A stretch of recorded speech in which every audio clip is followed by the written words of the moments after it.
So once again, the media is going after Donald Trump because of an attempt on his life. That makes total sense, right? It's almost like it's impossible to even make it up at this point. But if you buy into anything the media says and think it's truth anymore, or that they're telling you this stuff because they care, they want to inform you, it's time to grow up. It's time to go into adult world, because we've officially reached a point where everything is Trump's fault. Everything. Apparently, the bomb threats in Springfield, Ohio are his fault. Apparently, the attempts on his life are his own fault. Everything's his own fault. Everything. Wouldn't you know? Heck, he was even shutting down bipartisan bills when he was not even in office. But it's all his fault. Democrats have had control of the White House for, what is it? Let's see. We had 2 Obama terms. Biden here. The majority of the last, what was that, like 16 years? It's been mostly Democrats running the show, and everything sucks. And we're supposed to, believe that everything is Trump's fault. All right, so thanks for watching. This is Join or Die. I'm Dr. Jesse Roberts. Got an hour of just talking about the news and stuff going on today. And of course, the news everybody wants to talk about is another attempt on Donald Trump's life. And that should be the news everyone talks about, because it's the most pressing news of today by far. Really nothing else comes close in comparison. So in case you're not familiar, he was golfing on his golf course, and Secret Service, they either exchanged fire, I'm not entirely sure what the whole ordeal was, but either exchanged fire or spotted a man with what they called it, an AK-47 style rifle. So what the left would consider to be an assault-like weapon or whatever.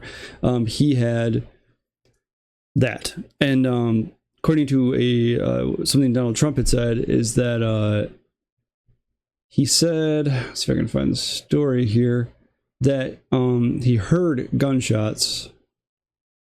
If I can find it. Here we go. So he said that he had heard gunshots here. Donald Trump assassination attempt live updates. Trump describes second assassination attempt during X Spaces interview.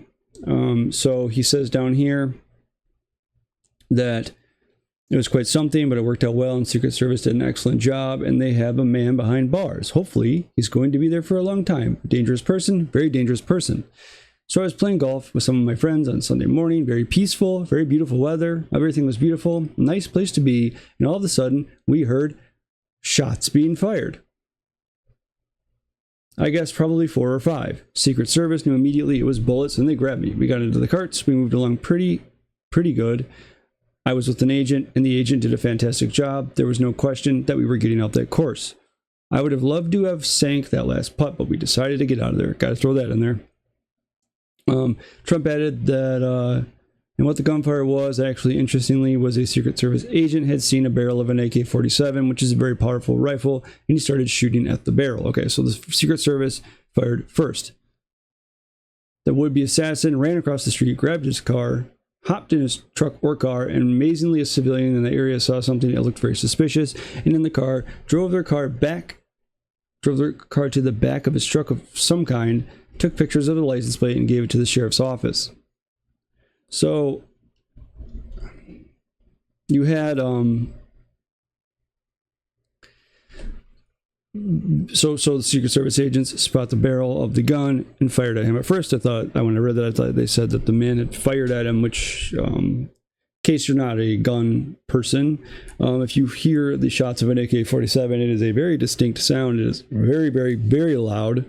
So, not that really has anything to do with much of anything. I'm just saying, it's kind of a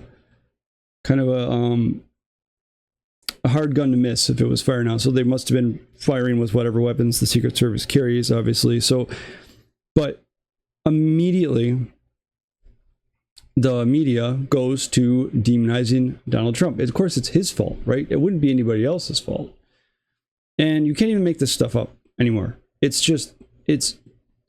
Listen, there's nothing more on this earth that you should question and distrust more than the media in this country. I mean, next to politicians, the media. Don't listen to them. They're not getting things wrong. They're blatantly lying. The whole purpose of everything that they say is to mislead. They hate Donald Trump with every inch of their being. It is their... I've never seen anything like it. I've never seen a collective unified effort quite like this in my life to hate one person, not even just in the media, in the world in general. How many people just really despise him, and how many people really want the worst for him. And a lot of it just comes down, it's derangement. I think TDS is a thing. It's a real thing. People suffer from it.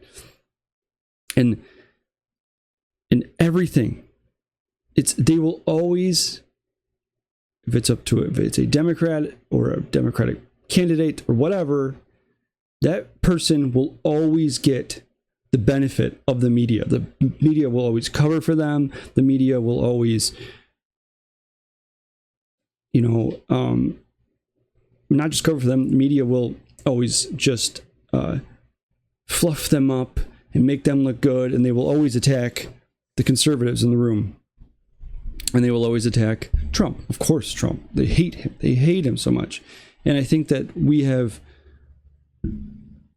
come to a point where, can we really blame, you're pointing blame at this guy and you're not even taking a look in them. You don't even care. You don't care that stuff that you all are saying is directly sending people into psychotic mode. Because it is. There are people out there. Sorry, my leg is killing me. I think I have my sciatica is bad here. Sometimes my mic, my audio might cut out a little bit. It's clipping for some reason with the fan in the background. So I might shut that off real quick. Okay. That might help with that clipping. So if it buzzes out, that was why. And if I start sweating profusely in my small office here, I will then have to turn it back on. So you have... Where was I going with this? Okay, so when it comes to the rhetoric surrounding him and the rhetoric pointing towards conservatives, this is the major driver of so many issues in our culture. There are people out there who live... I think most of these people that have TDS, they need Trump. They need to hear the bad things about Trump. There is something biological about this. It is a dopamine hit. You get a dopamine hit. Okay, do you ever, if you sit there and you gossip about somebody or people gossip, it's a thing where it feels good to gossip because it is actually giving you that reward neurotransmitter in your brain. It's making you feel good. And this perpetual hatred of the guy, it's come to a point where everything bad it's as pleasurable for them to hate him as it is for them to be happy in life. It's really screwed up, but it is. They live for anything they can hear about the guy, and they want everything validated. They want all their hatred to be validated, and the media validates for them. Well, a lot of these people may not sit there and actively consume things like CNN. They do get, or MSNBC or ABC or any of these things. They do actively get the origin stories for most of the things they believe from the mainstream media. It just trickles its way into social media and the independent media. And most leftist independent media sources now are nothing more than just they should just name their website Trump.com. That's all they talk about is Trump. I mean, they literally will, if you go on these sites, it'll be, I showed one a few weeks ago. It was like a few stories about Harris, of course, being painted in a positive light. And then there'd be these stories about Trump or everything's about Trump. Everything bad too. Trump bad, Trump bad. And there'd be like a story about Vance being bad, and there'd be like a laudatory story about Tim Walz, how great he is, and then it would be Trump, Trump, Trump, Trump, Trump, Trump. This is the type of world that these people live in. They live for this kind of thing. Okay, and of course, when there is another attempt on his life, they want nothing more than to be able to use that to hate him, to despise him even further, to claim that he was the reason this happened. He is the lowest of scum. Like they want that to be the narrative. It's very, very, very, it's depressing that we've come to this point where hatred is what drives the media narrative. Hatred is what drives money. It's what drives it. It's come to that point. And I don't know how you can dare say that somebody out committing another violent act is because it's the victim's fault in the story. Especially if you've been watching the news or this election at all. So during the last attempt, which is crazy that we even have to say that, the guy, he had a slight change of tone right after, right? Because he thought, well, listen, I need to, during the RNC, he had toned it back, but also for about 15 seconds, the media toned it back. The leftist politicians toned it back. There was a thing where he's in my thoughts and in my prayers, and we can't keep going like this. We need to turn down the rhetoric. We need to tone down the violence, the volume, right? That was the narrative. It did last for about 3 whole days before they realized it was not politically helpful for them. And they knew, Biden was on the way out. They needed to boost their chances by going back to Trump bad. And they did that right away. And I've seen people say on the media, well, the guy, his tone was so different right after his first attempt, and now he's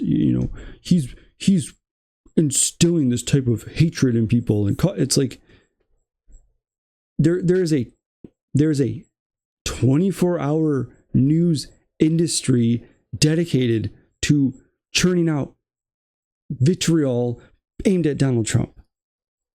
It's so exhausting. It's so freaking annoying. Listen, the good libertarian that I am, I really dislike the left. I really dislike the Democrats. And I think the Republicans suck. I do. I think the Republican Party is a joke. Between the two candidates, if I had to pick one, would not be Kamala Harris, okay? My thing about Trump is that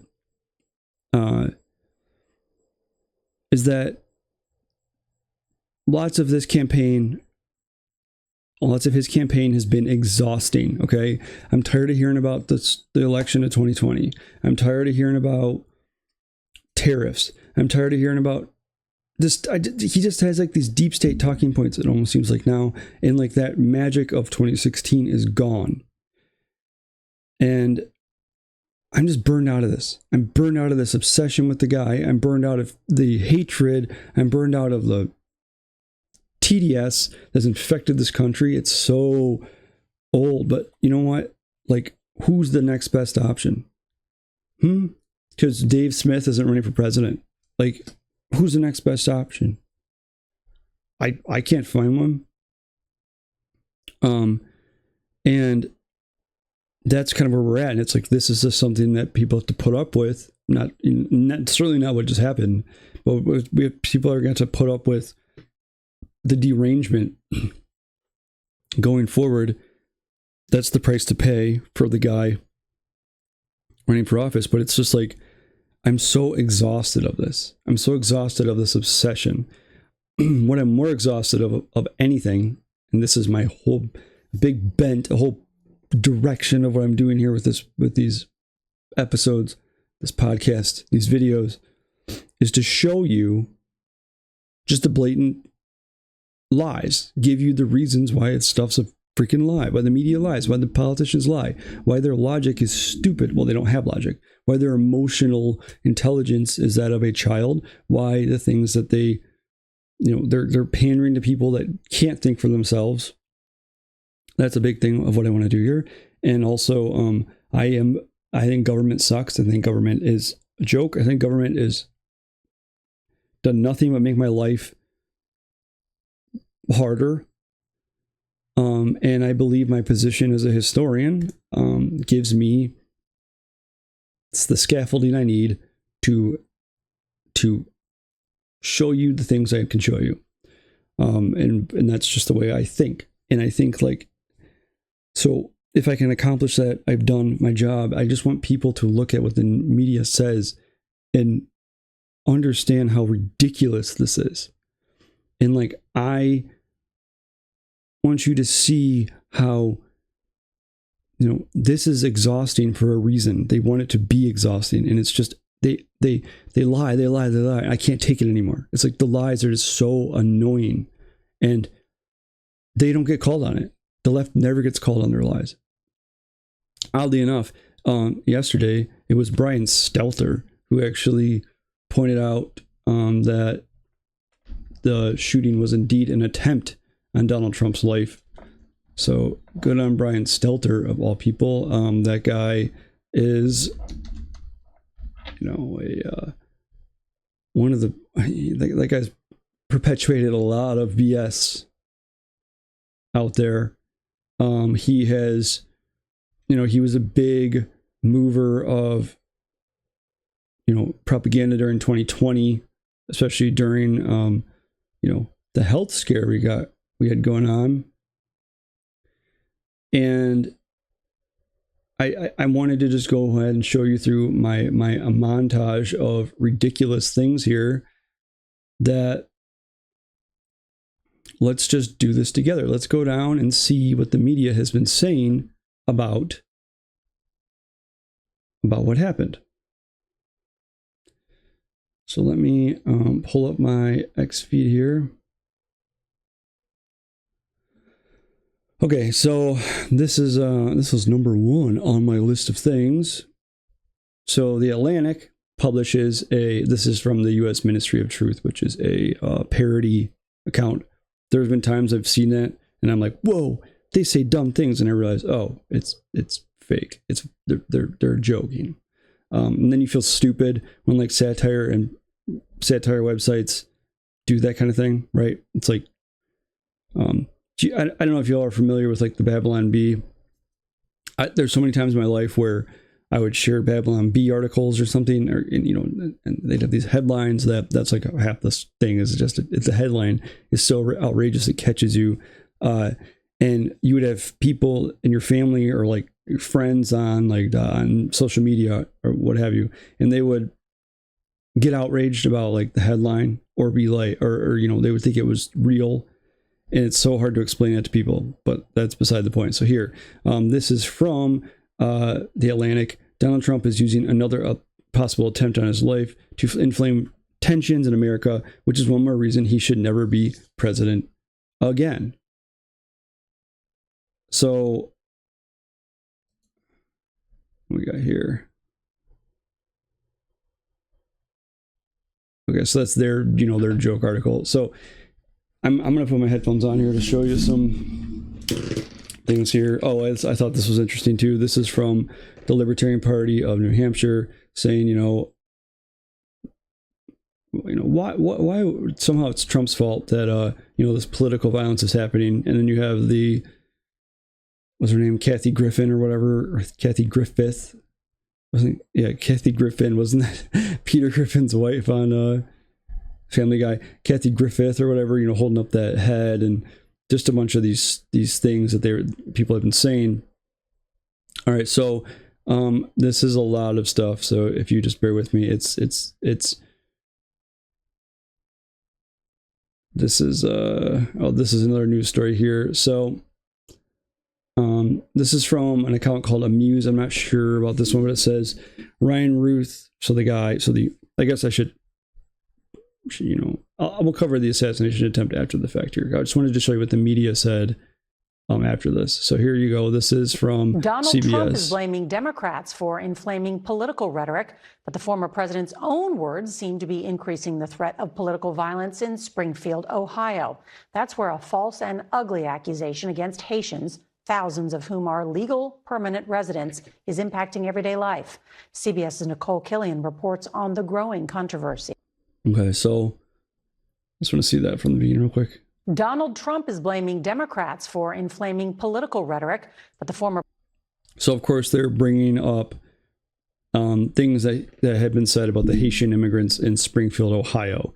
And they're claiming this is anti-immigrant rhetoric. And they're basically saying, well, he's the one that's saying these things. He's the one that, he's the one that has the abrasive political speech. So this is from Al Sharpton. And when you look at the fact that he is now admitting they made up a story.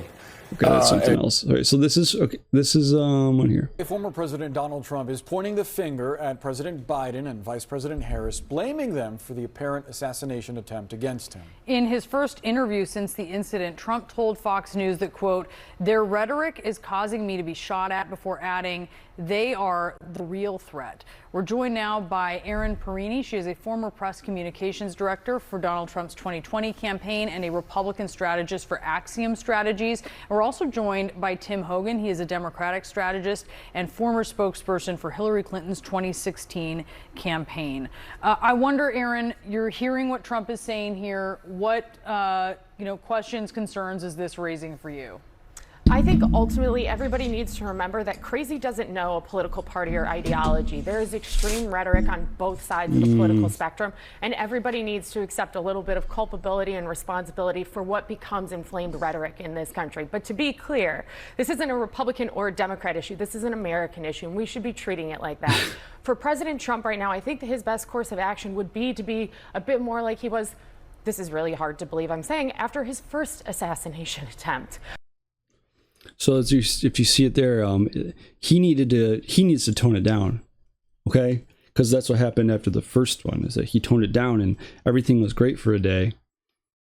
He should have been the one to tone down whatever he was saying, where the left could just go back to doing what they wanted to do. But first of all, this person, this journalist or whatever at the I want to see what her name was at the second half here. Questions, concerns, as Trump is saying here, campaign. I wonder, Erin, you're hearing what Trump is saying here. What, questions, concerns is this raising for you? I think ultimately everybody needs to remember that crazy doesn't know a political party or ideology. Okay, so there is extreme rhetoric on both. Whoever this woman is, saying that she says crazy doesn't know, crazy doesn't have, it's not about politics. If you're crazy, essentially they'll just do things because they're crazy. They don't know what's true or not, right? But she also says that both sides need to tone down the rhetoric, and it's not a Republican or a Democrat issue. Well, I hate to be the bearer of bad news, but only one side of the political aisle is the side getting shot at here, right? Like, give me a break.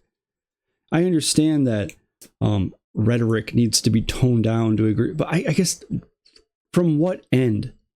This is one of my biggest things about this, okay? Trump, whenever the guy speaks, he doesn't have this the language he uses isn't just like outright attacking the left, okay, like they do to him. That's from my personal experience, okay? He will disparage them, and he'll talk about like, oh, Biden's the worst president ever, and they've let in all these immigrants, and the economy is the worst thing ever, and like he said things like Biden doesn't even know where he is, what have you, okay? But reality is most of the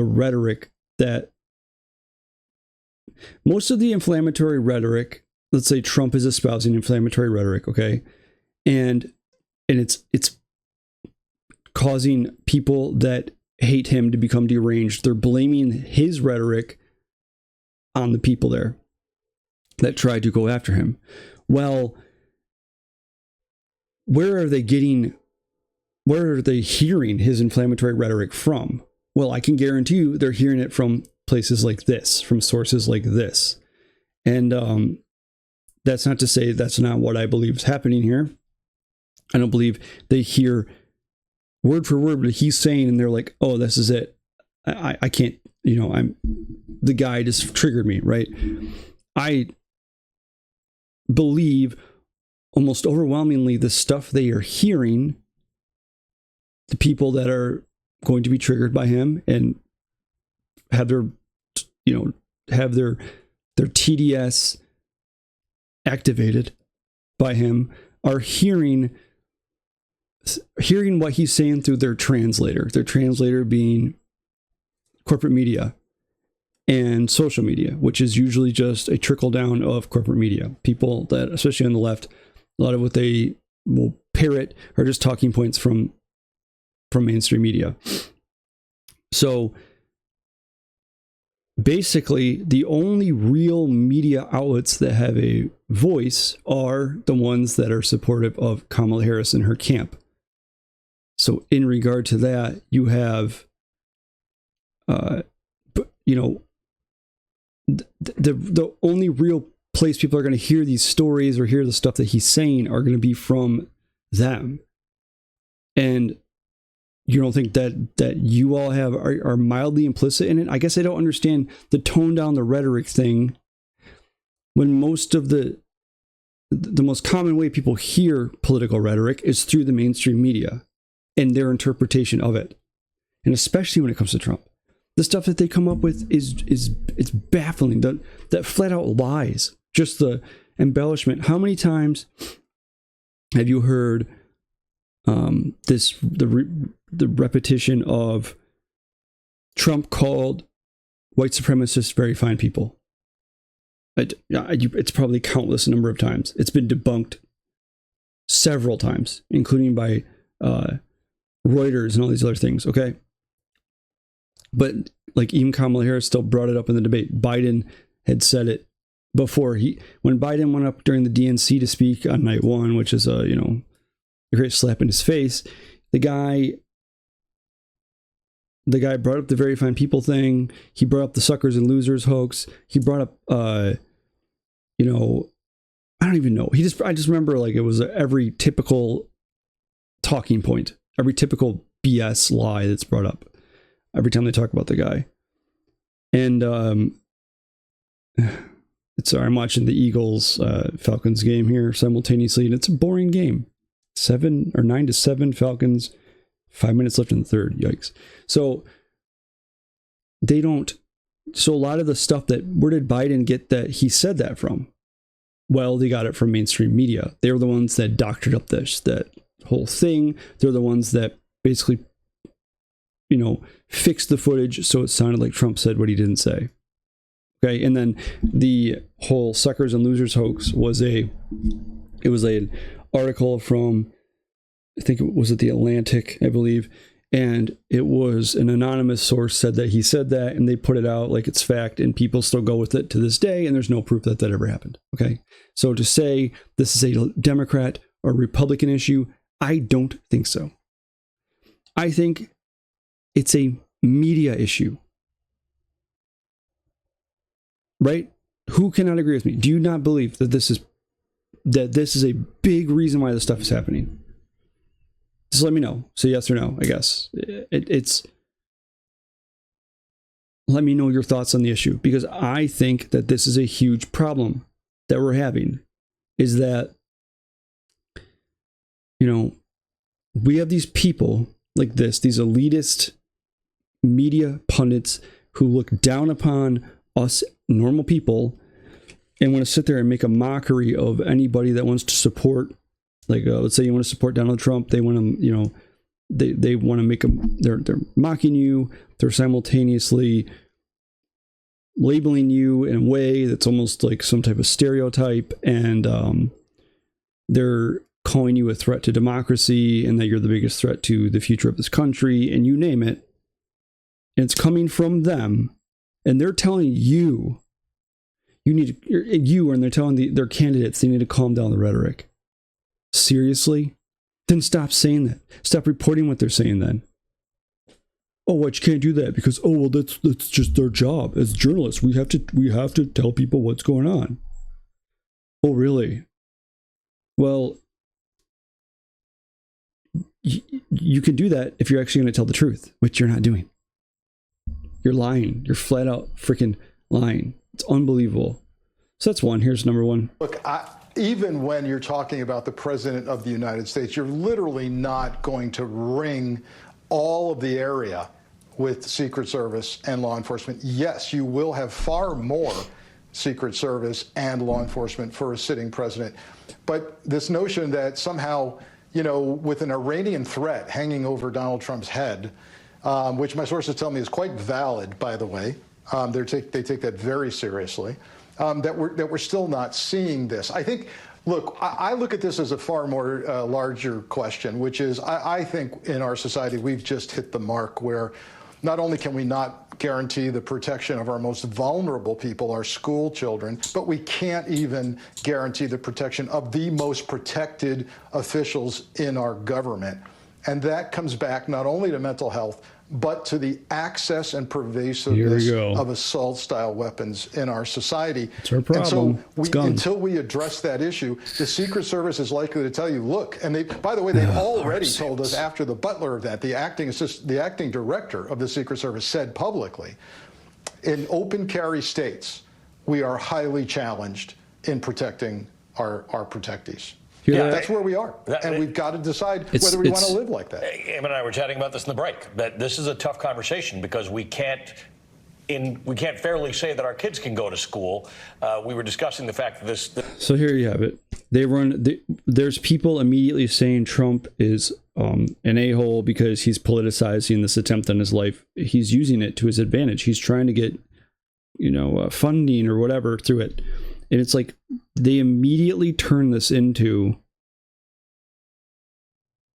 they immediately politicize this for the pro-gun control people. This alleged attempted assassination, this guy was found with ceramic plates. The reason parents, viewers of our show would know about ceramic plates is because increasingly parents buy knapsacks that have ceramic plates in them for their kids because it's ballistic protection. I mean, this is a world we're in that it's got nothing to do with political motivations. This is about the fact that we just have a lot of guns, and it's very hard to protect people against people who use those guns for bad reasons. Okay, can we please? I don't understand this. This argument makes no sense to me. Okay, so you're arguing, first of all, the reason why this happened, largely in the first place, and why it's getting harder to protect people like the President of the United States, is because there are too many assault-style weapons out there. That's the problem here. I don't understand these people. I don't understand. They don't think. They can't think. Okay, so this person, this guy, was clearly somebody who was off his rocker, okay? And do you not think if a guy like that could just go into a gun store and buy a firearm that he would not find another way? This is a guy that was trying to kill a presidential candidate. What do we call somebody like that? Oh, we call them a criminal. Okay, so if they're a criminal, they're not going to be able to get a gun, right? If we just take guns away, you can't buy them anymore, especially assault style weapons. You're going to they just won't be able to do things like this, right? The idea of this is so ridiculous to me. There's like, they do these things sometimes where they'll do like a buyback. Like police stations in some areas will have a buyback where you bring your guns in, you turn them into the police, and they give you like, some money for it, as a way to reimburse you, or a way to make it a fair trade. And in doing this, the logic is, well, if these people don't have these guns, they're going to be far less likely to commit a crime with them, right? So like so if you're not a criminal and you have no intention of being a criminal and using that gun for anything other than protection or hunting or what have you, you're somehow just going to be compelled to go do something with it because it's there. It's what's speaking to you. So that's absurd. And so because we can get them, it means that people are just going to go out and just, they're going to feel more compelled to commit a crime with them. First of all, you also say assault style weapons, which nobody can define. I'm sure you know one gun in the world, and it's probably an AR-15. And you are talking about, oh, we need to ban these guns. Okay, so what type of guns are allowed then? Shotguns and hunting rifles and stuff? You think that's people can't do things with those? That's step one. They'll take the assault style weapons away, and then they'll kind of trickle their way over towards this, that, and the other thing. Like they did it in Canada. And so the solution to too many criminals out there with guns is to take away the guns of everybody. And we all know criminals obey the rules. So as long as, what do you need the criminals? What do you need guns for anyways? The cops will be there to protect you. Secret Service will be there to protect you. Yeah, they're doing a bang up job, aren't they? The idea to me that you think that being able to call 911 is a good enough, is good enough protection if you are going to be violently assaulted by somebody or having somebody break into your house or what have you. Like, you're delusional. How long do you think that happens for them to, how long do you think it takes for them to show up to your house if something like that is happening? Huh? How many times do you know people that have had horrible things happen, like their car is stolen, or people broke into their house and stole a bunch of stuff, or I don't know, you name it. And you file a police report, and sorry, there's not much we can do about it. That's unfortunately how most things go when it comes to dealing with crimes. They're so overloaded with dealing with it, and if you need them in a hurry, they're not going to be there on time. That's not going to be enough. And if you're going to take away everybody's firearms and you're going to assume that that's going to mean less guns for the criminals to have, you're kidding yourself. I just don't understand people. These gun control people are so stupid to me. They don't understand how anything works. It's the problem we have in America is not that there are too many firearms. The problem we have in America is we are a broken country. We are a broken country. We have mental health problems beyond comprehension in this country. People are living their lives in constant fear. They're living their lives in a constant state of anger. They're living their lives in a constant state of panic and stress. People can't afford to buy food. They can't afford to buy gas. Our government's pissing our money away. They're getting us on the brink of of World War III. They're doing all this stuff. And you're wondering why people snap. And meanwhile, you have people like this on the media pushing divisive crap all the time. Not just divisive, just flat out instigating is what you're doing. And you're going to blame it on there's too many guns in the country. No, we have too many children being raised in this country by screens. We have too many children that have access to social media. We have too many. There's so many issues when it comes to kids. Like, if your kid has a cell phone, you do not know what they are doing. Okay, You can pretend you monitor it or whatever. Everybody knows that within a few freaking days of having the stupid thing, you're going to, you'll monitor it, and then after a while, you might skip a couple days, maybe a week. Then after a while, you don't even, and then your kids are on it all the time, and they are getting, bullied in school and then bullied online. And you're going to blame it on the Second Amendment. It's real interesting. We've had the Second Amendment in this country since the day it was founded. And, it seems like violent crime has really gone up fairly recently. It's been bad, in waves throughout our history, but it's gotten real bad. And the number of major events happening with people using a firearm have skyrocketed. And you think that's because there are guns? There are people in countries that they can't even get firearms you're seeing it overseas and serial stabbers and people going around and stabbing sprees and stuff. You think that's going to be the solution? It's just more laws, more regulation. They do. They will believe it, and they will try to instill that from day one. Like of a president that will be willing from a president that will be willing to put in place some extreme gun law measures, they will do it from day one. Like that. You've seen Kamala Harris.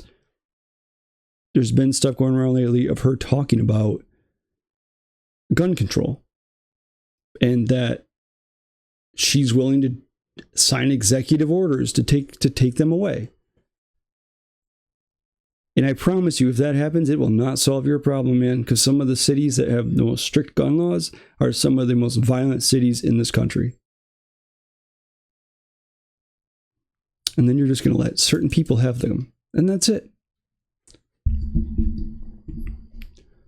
All right, so I don't know what's going around these days with the flu or whatever. What is this thing has been really awful. It's been hitting everybody here, and I have brain fog. Sometimes I'm slipping up and I'll be in the middle talking, being like, what was I saying? It's because my brain is so foggy. That's why I haven't been streaming, putting up videos the last few days, because I'm kind of in outer space here. I'm trying to get back into it. All right, so that's another one. Of course, that's the reason why. Here we go. Assassination attempt comes amid increasingly fierce rhetoric on the campaign trail itself. Mr. Trump, his running mate J.D. Vance continue to make baseless claims about Haitian immigrants in Ohio. This weekend, there were new bomb threats in that town. Our Maggie Vespa is in Columbus, Ohio, with more. Lester, simply put, Springfield, Ohio has been inundated by threats over the last several days, closing government buildings, schools, hospitals. Today, effectively closing a local university campus after administrators said someone threatened a mass shooting targeting Haitians. This in light of, officials say, a false online conspiracy theory alleging Haitian immigrants in that city are eating people's pets. All right, so I got something on that for you. Got it on you right now. This is from the mayor of Springfield, Ohio. Or sorry, not the mayor. What am I talking about? The governor of Ohio, Mike DeWine, reveals that 33 bomb threats in Springfield have all been hoaxes from overseas. He announced Monday that the 33 bomb threats against schools in Springfield, Ohio, are all hoaxes. None of these have any validity at all, the governor said. Pressure is now mounting on the establishment press to apologize to former President Trump and his running mate.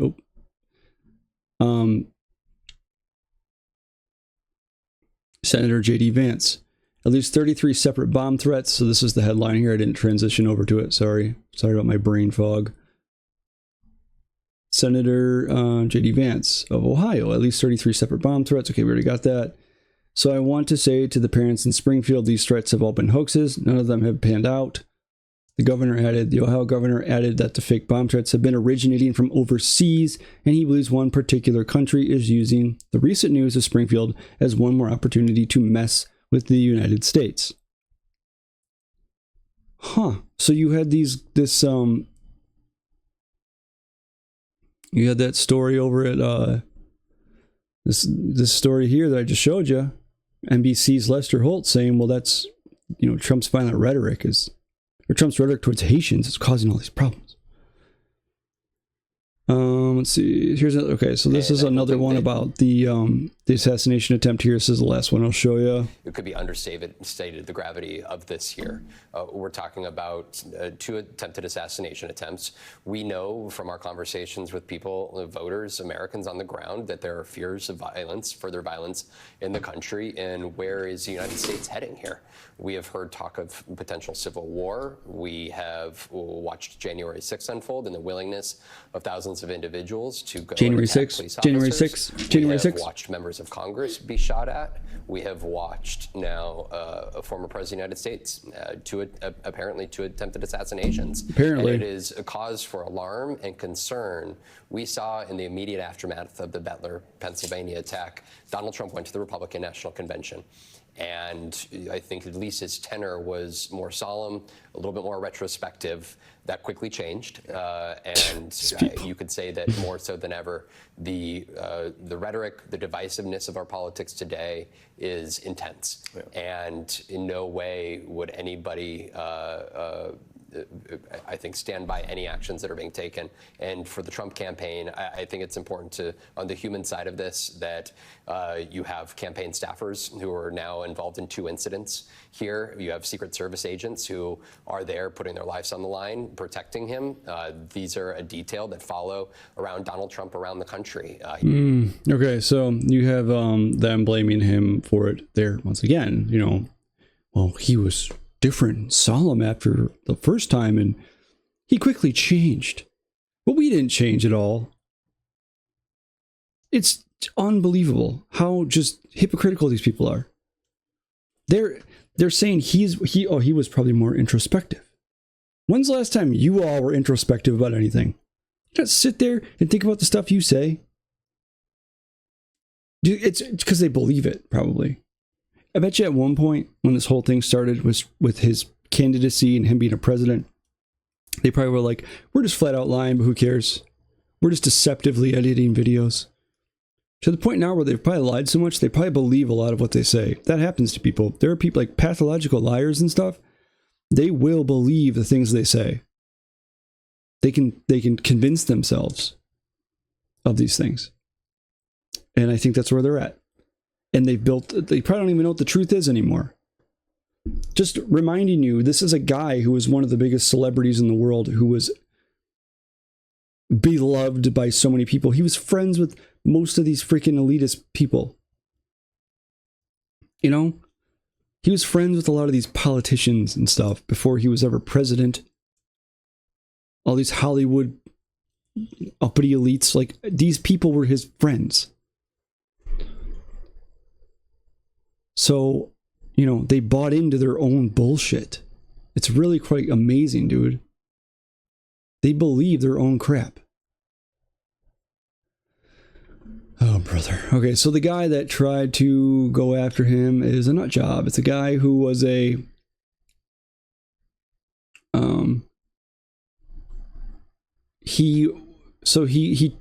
He's a guy who he had allegedly, apparently he had voted for Trump, I think it was in 2016. And then he shared that he hated him in a book that he wrote, which was available on Amazon, I believe still, but I don't know. I know they scrubbed his social media accounts pretty quickly. And he talked about Iran should go after Trump and all this other stuff. And he went overseas to Ukraine to get involved in the war effort over there. And this is from Zero Hedge. The would-be Trump assassin palled around with neo-Nazi Azov Brigade in Ukraine. What did the government know? So he went to Ukraine to recruit for the International Legion in 2022. And he was a Western mainstream media darling for a time. Having been quoted on behalf of the cause to get more foreign fighters thrown into battle against Russia by a who's who of major media sources, from FT to Newsweek to the New York Times. But when he arrived in Ukraine, according to these media reports, the 58-year-old Roth himself was considered too old to fight alongside the Ukrainian army. So plan B, he described one outlet was to come to Kyiv and promote the idea of many others coming to join the International Legion. This is a guy who actually pushed to have Afghan fighters come over to help, and he was basically told to F off. So, and he wrote a book about the war in Ukraine. And great. So he wrote a book about the war in Ukraine. And it was just it seemed like a bunch of rambling. A lot of people, some of the reviews that, said that the book was just kind of pointless and it was based on his time there. But he is clearly somebody who comes across as quite deranged, okay? And the media immediately tried to spin it that he was a Trump supporter. Well, because at one point he voted for the guy, or he voted for Trump, and then the idea they did this with the last attempt too, that it's these Trump supporters or these conservatives that are doing this. It's just so disgusting that they immediately want to do that. They want to immediately turn the tables on just one line of political thought in this country. And what is that one line of political thought generally catering to? It's catering to people that look like me, okay? That's what a lot of this is. There are these people that want to immediately put blame on a group of people they want to be the most violent and the most unhinged group of people in the United States. Okay, they want that to be the case because it would fit their narrative, and I think that that's where we're at with what turning the narrative around to be that these guys were Trump supporters fits their narrative, right? They're guys that look like they want them to look, and they're guys that are going to, commit the the violent crimes, and they want to attribute that to conservatives, especially Trump supporters. So there were there were things on Twitter and X and what have you that were saying that the guy's license plate, they found it, he had a Biden-Harris license plate, he donated to Act Blue, he was not a conservative, okay? And one can venture that because of his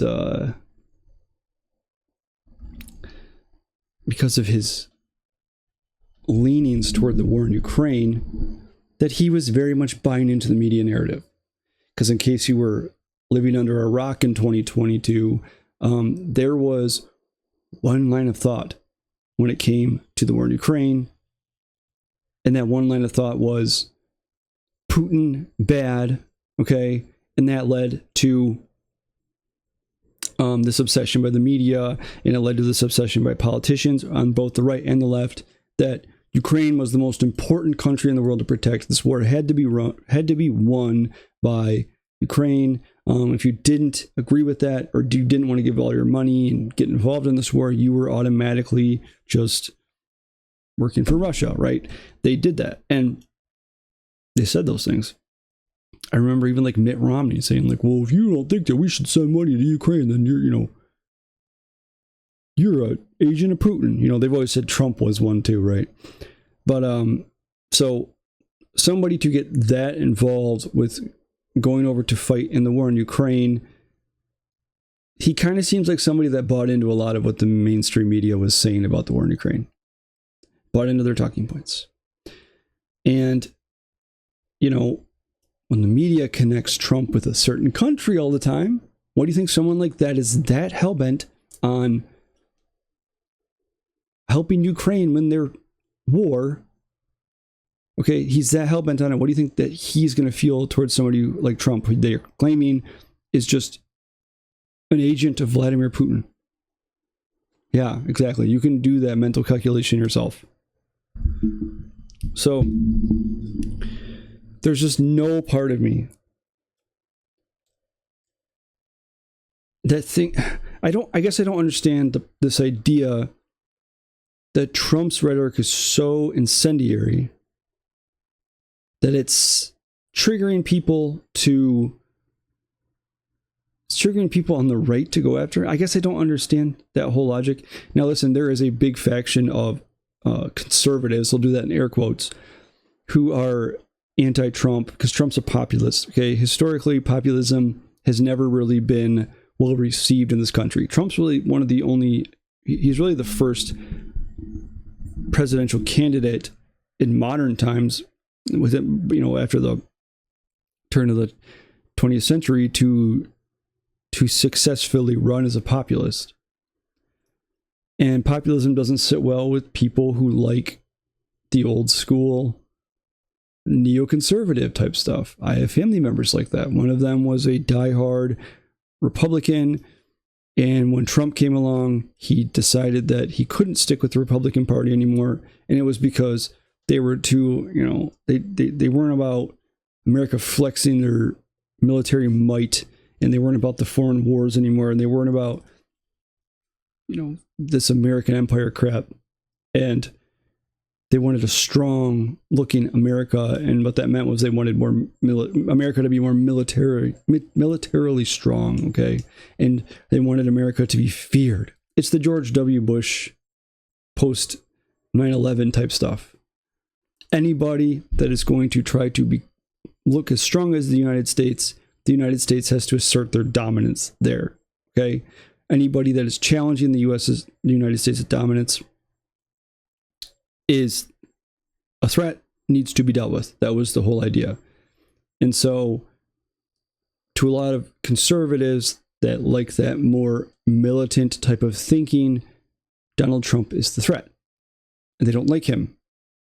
And so there's a lot of conservatives that are ardently anti-Trump, and they're going to vote for someone like Kamala Harris, because Kamala Harris is basically just a neocon at this point, because the Democratic Party has basically just become the neoconservatives now.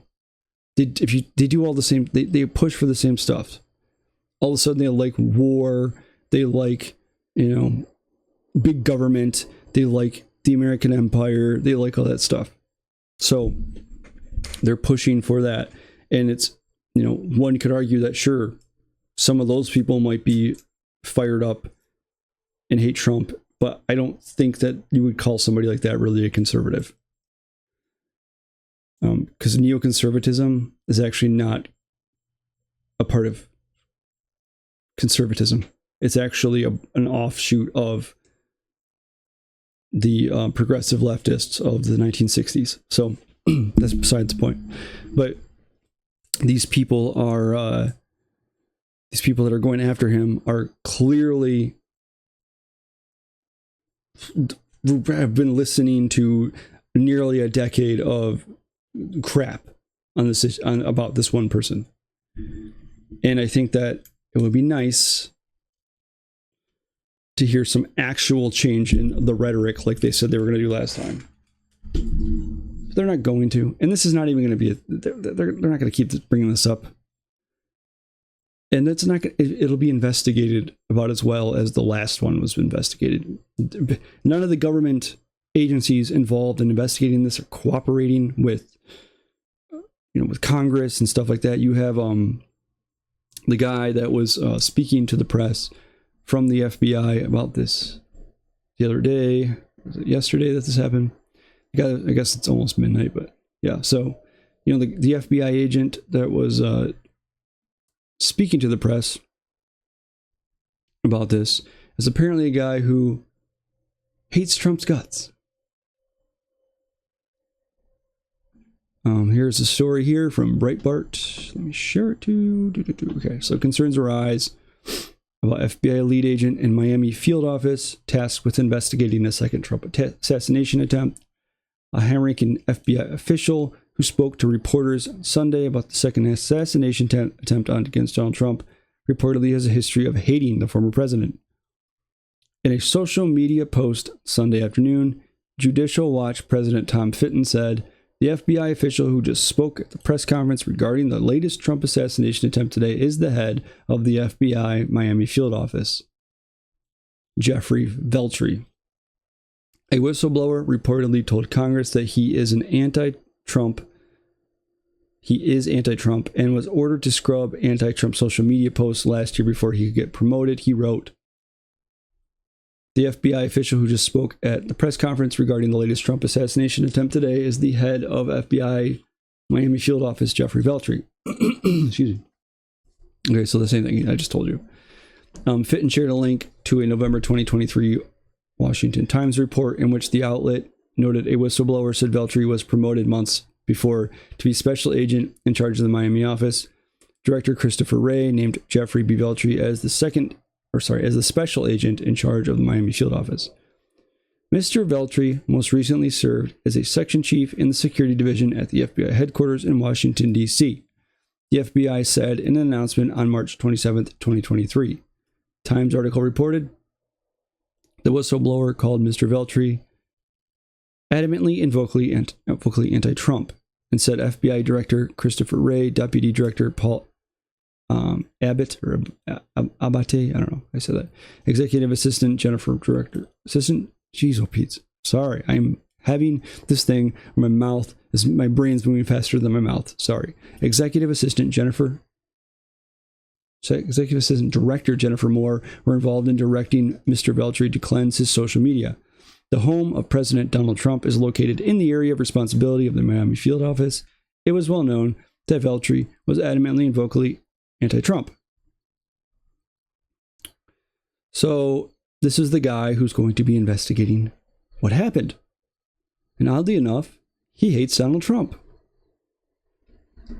It's quite incredible that, you know, how many people in our government seem to hate Donald Trump? How many people in our media seem to hate Donald Trump? You're not going to get a straight answer on any of this stuff. They don't care. They don't care about investigating this kind of stuff. You know, I saw Mitch McConnell. I put the tweet out there. If you want to follow me on X, sorry, I'm fixing this. It's Join or Die News, and that's capital J, capital D, capital N. What is happening here? Great. My window just went away. I can't show it to you. Okay, this should work now. All right, so I saw this tweet here by Mitch McConnell, which I bookmarked it, added it to my miles-long bookmark list. This is from Fox News. It says, here, let me fix this a little bit so that way it's not so big. It says, at a crossroads, Senate Minority Leader Mitch McConnell warns that the second attempt on former President Trump's life is a wake-up call for Americans and pushes for increased security and a deeper look at the nation's political divide.